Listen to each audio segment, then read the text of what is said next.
Sitting on the park bench, eyeing little girls with bad intensity.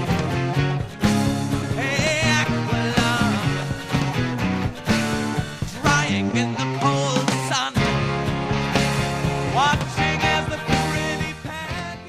In 1987, Konami released the NES basketball game Double Dribble.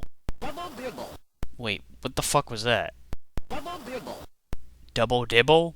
Double Dribble. That shit cracks me up every time. Double Dibble was actually an arcade game first, ported to the NES 1 year after its initial release. There aren't many game modes at all, just a 1-player or 2-player mode with a few variation tweaks you can make. You can alter the period length from 5, 10, 20, or 30 minutes.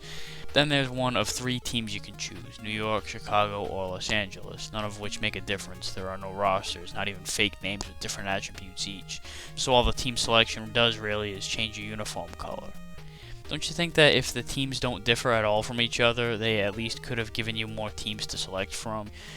And then there are 3 difficulty levels to choose from when battling the computer. Your first impressions may not be great. The interface on the game menu sucks. You'd think you'd have a conventional setup of simply moving a cursor left and right or whatever to scroll through your options. Instead, you have to press A to switch your option, and it takes fucking forever because this unnecessary animation sequence of a player taking a shot has to follow through. And you can't go backwards, you have to go all the way back around the horn again. Fortunately, first impressions don't always reflect the end product. Double Dribble's gameplay is very smooth, and that's mostly thanks to the game's simplicity. On offense, A passes and B shoots. And on defense, A jumps to block a shot, or if you're close enough to your opponent, steals the ball. And B switches the defender you're controlling, which is a huge blessing because the AI of your computer-controlled teammates is retarded.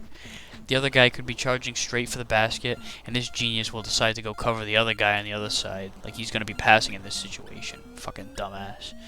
You'll need to be in control of your defenders near the basket. It's absolutely crucial. The control is tight and responsive. To fire a jump shot, press B to jump, and then B again to release. A mechanic that's been in play for years now in basketball video games. There's also fouls if you plow into the guy. It's got a pretty good system of lining up this bouncing ring to the rim when you take your free throws. But it's kind of funny how the guy will dribble all the way to the free throw line right after the foul. Charging the rim when taking your shot will attempt a dunk, which has a few cool animated sequences. Sometimes these dunks will bounce off the rim, and it happens way too often for such a high percentage shot.